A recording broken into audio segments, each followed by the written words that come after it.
देवशयनी एकादशी व्रत कथा। हरिशयनी एकादशी।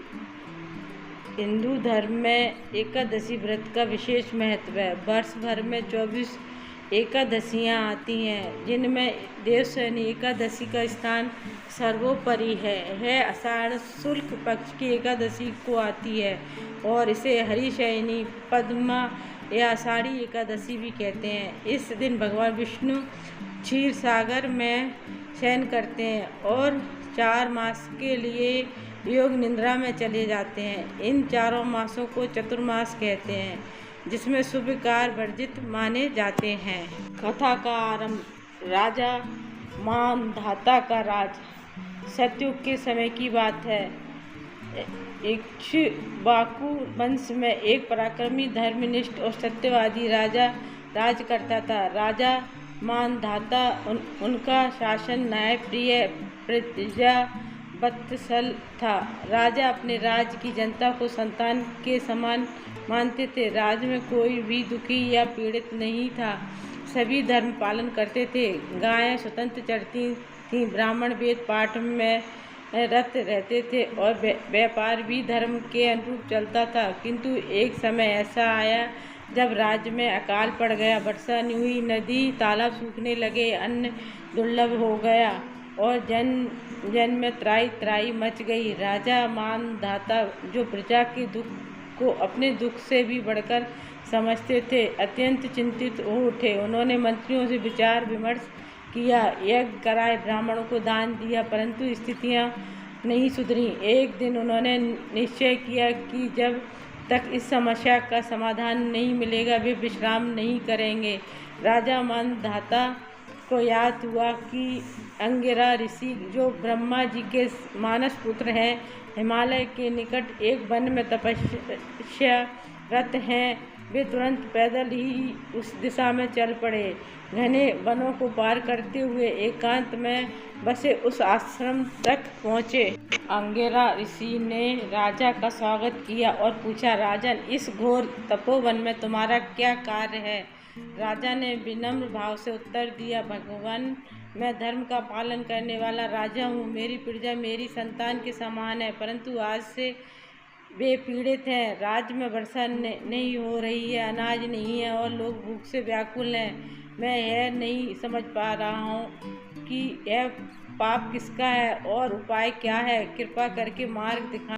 अंगिरा ऋषि कुछ क्षण ध्यान मग्न रहे, फिर बोले, हे राजन, यह संकट प्रकृति का नहीं, धर्म का है। यद्यपि तुम धर्मनिष्ठ हो, संभव है कि कुछ कर्मों का फल सम्मिष्ट में प्रकट हो रहा है, किंतु चिंता न करें। इसके निवारण हेतु आषाढ़ शुक्ल एकादशी, जिसे देवशयनी एकादशी कहते हैं, इसका व्रत करो। यह व्रत भगवान विष्णु को अत्यंत प्रिय है।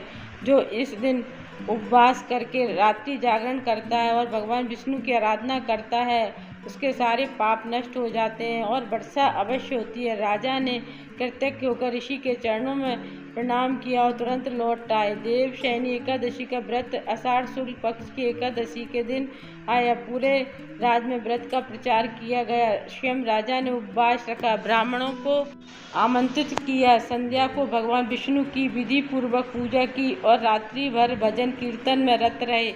रात जैसे जैसे बीतती गई, बादलों की गड़गड़ाहट सुनाई देने लगी। जैसे ही द्वादशी का सूरज उगा, घनघोर वर्षा होने लगी।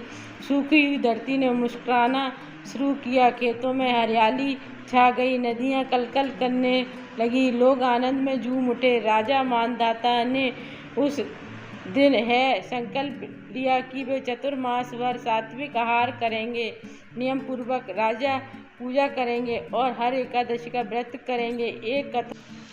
एक अन्य कथा शंखासुर का वध और देवशयनी महिमा। एक समय की बात है, समुद्र में शंखासुर नामक एक राक्षस उत्पन्न हुआ, जो अत्यंत बलशाली था। उसने देवताओं को पराजित कर स्वर्ग लोक छीन लिया। पृथ्वी, आकाश और पाताल, तीनों लोकों में आतंक फैल गया। देवता सभी चिंतित हो उठे। अंत में वे ब्रह्मा जी के पास पहुँचे। ब्रह्मा जी बोले, यह संकट भगवान विष्णु की ही दूर कर सकते हैं।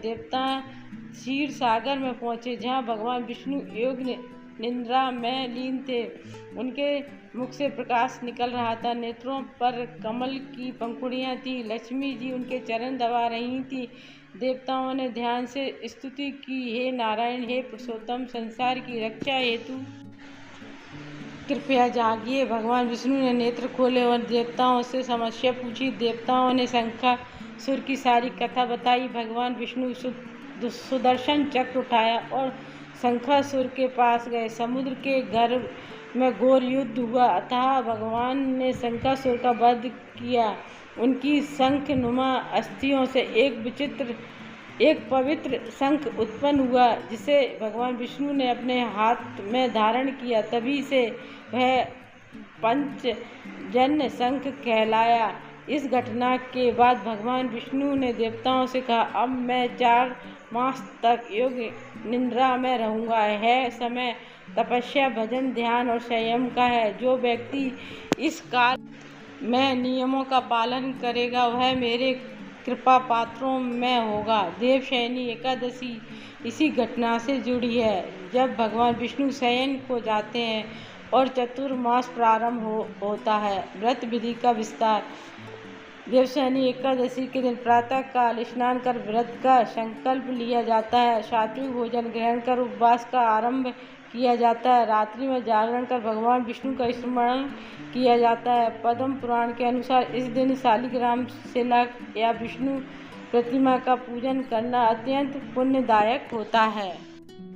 चतुर्मास के 4 माहों में आषाढ़, श्रवण, भाद्रपद और अश्विन श्रद्धालु लोग विशेष संयम का पालन करते हैं। विवाह, उपनयन, गृह प्रवेश जैसे कार्य वर्जित रहते हैं। पौराणिक मान्यता के अनुसार जो व्यक्ति देवशयनी एकादशी का व्रत करता है, वह पूर्व जन्मों के पापों से मुक्त होता है। अंत में वैकुंठ धाम को प्राप्त होता है। यह व्रत वाजपेय यज्ञ के समान फलदायक है। जो व्यक्ति केवल कथा को श्रद्धापूर्वक सुनता है, उसे भी भगवान विष्णु की कृपा प्राप्त होती है। कथा का समापन राजा मानधाता की कीर्ति। राजा मानधाता ने जब तक जीवन रहा हर देवशयनी एकादशी पर व्रत किया और प्रजा को भी प्रेरित किया। उनके राज्य में पुनः कभी अकाल नहीं पड़ा। प्रजा सुखी रही, धर्म पनपा और चारों ओर वैकुंठ सा वातावरण बना रहा। जब उनका अंतिम समय आया, वे ध्यान में लीन होकर भगवान विष्णु के चरणों में लीन हो गए और वैकुंठ धाम को प्राप्त हुए।